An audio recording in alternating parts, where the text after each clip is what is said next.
Ecoquest is an experiential learning classroom that's designated for grade 8 students. We try and hit all of our curriculum learning targets through experiential practices.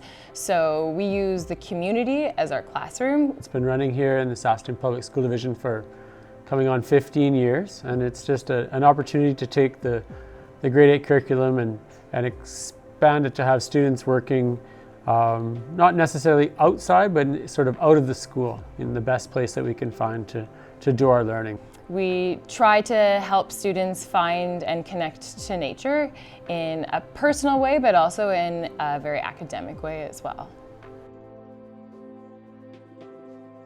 A typical day in Ecoquest is maybe a difficult question to answer because they're pretty atypical. I think one thing we try and establish right from the first week of school is that our learning is going to take place in a variety of situations or scenarios or places, but basically we establish that idea that not normal is the normal and get the kids learning in a new environment, and that allows us to sort of scaffold some outdoor skills and some responsibility on them to meet us in a variety of locations around the city.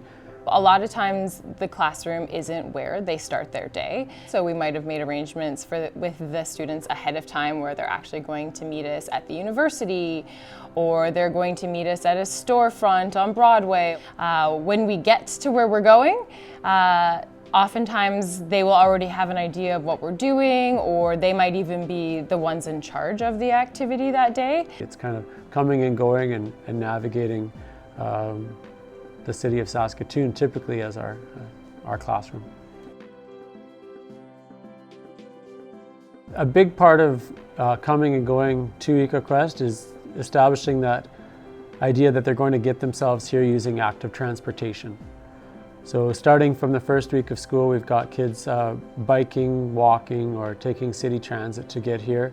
During the nicer weather, so fall and spring, about 100% of our students will bike to school most of the time. Right now, out of 28 students, we have about 16, 17 winter bikers, so students that are equipped with studs on their tires to bike in our Saskatchewan climate. So that requires the students to be particularly organized and that they know ahead of time where they're supposed to be and how to get there if they had to look up an address or change their bus routes.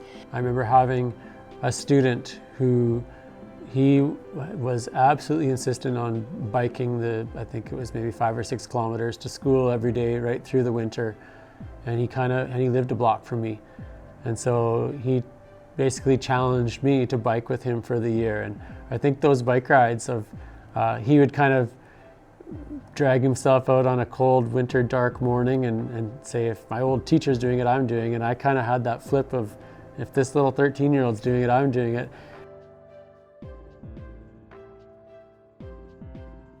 With always being on the move and using experiential learning as our mandate and exploring in nature, those two sort of methods, whether it's experiential or outdoors, we are really susceptible to out of our control circumstances. So if the weather changed really suddenly, or if somebody that we were going to meet up with had a change of their plans, or if we missed a bus. So we're very, very adaptable to our schedule.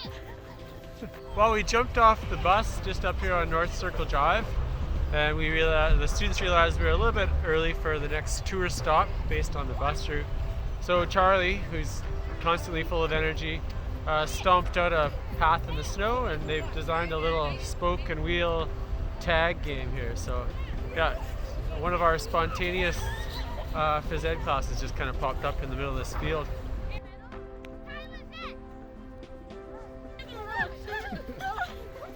We really sort of learn to roll with the punches, and for some kids that's great and they love that style of learning and they love sort of problem solving as it comes to them. But for some it's a little more challenging if they're a type A sort of I like my schedule kind of student, then that can be a little bit more of an obstacle for them to overcome, that they can't follow the structure that they're used to in a conventional school. I think without us clearly communicating how that works, I think there could be easily misconceptions of what we're doing. You know, you can hear a message that, oh, is that the group that goes camping all year? And so what we've done is we've taken the grade 8 curriculum and we've basically designed it around a bunch of projects that match up with seasonal themes, and it would also match up with the camps that we do. And so any project or any assignment that we're doing, we'll basically lay out the objectives that they're doing right on the top of the first page of the assignment, and they'll recognize quickly that we're doing 3-4 subjects within one assignment. The tricky one sometimes can be math, integrating all of that into these projects, and so I would say that would be the one class that would maybe be a little bit more traditional. So we'll have obviously integrated some math into some of the projects they're doing. Some of them work well through statistics or data analysis or measurement, but then there's other ones where we will go with a more traditional classroom math setting. With that being said, because a lot of our time is spent outside of a classroom and we're very mobile, so that takes away from some pen to paper time, and that time still has to happen. So we do find that we have a little bit more homework than traditional classrooms do, because we're so frequently outside of the classroom and students still have to get that work done. The grading system in Ecoquest is really unique. When they give us an assignment, we will hand it back and they will either be an NYP, a P, or an E. So an NYP is that they are not yet proficient. At that point, kids have 1 week to fix it, hand it back, and try to get it proficient. A P is proficient, and then an E is like excelling. So they're almost going above and beyond what we asked them to do. And then the way we integrate those marks and those assignments into the report cards would be that we use sort of a holistic rubric. So we mark or we rate comments for the students on physical, intellectual, and social emotional. And those go on their report cards, and it's been a school board approved report card. The big difference between our report cards and a traditional report card is that we have no grade on our report card. So what the student is capable of and what they're doing is all in the comments. And instead of worrying about how you measure up in comparison to somebody else, you're really looking at like, what am I capable of? What are they saying I need to do better at?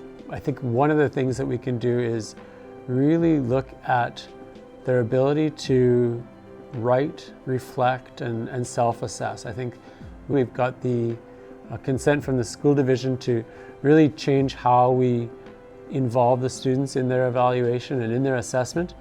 And so they're becoming quite comfortable using our written feedback and then returning some written feedback to us on how they feel they're doing. So the students actually rate an essay. We call it tracks to trails. And a track is the things that you've sort of left behind you. So the things that they're proud of, their accomplishments. And the trail is what's ahead of them. So what's in the future, what are their goals, what are they working towards? And they include that in their report card envelope as well, and that goes home with them for their parents. I think goal setting, recognizing that what they're doing isn't necessarily for a number or a grade or doing it in comparison to the person next to them, but it's basically that idea of they want to work at what they think is a proficient piece of work or an excelling piece of work based on what we've helped them establish as a criteria or a rubric for it. I've always felt like, I think, and whether this is speaking as a parent, a teacher, any of the activities that I feel I can do alongside the people I'm teaching or doing it with them is the most valuable way for all sides to learn. And I really like that idea of doing something not just with the learners, but you are one of the learners. And so I think if you can really make sure that you're showing them and they're showing you that this is, I don't have the answers to every question, but let's go find them together. Students really just capture that sense of learning from their environment. And I think you get the right students with the right teachers that want to take them outside. I think there's just, the sky's the limit.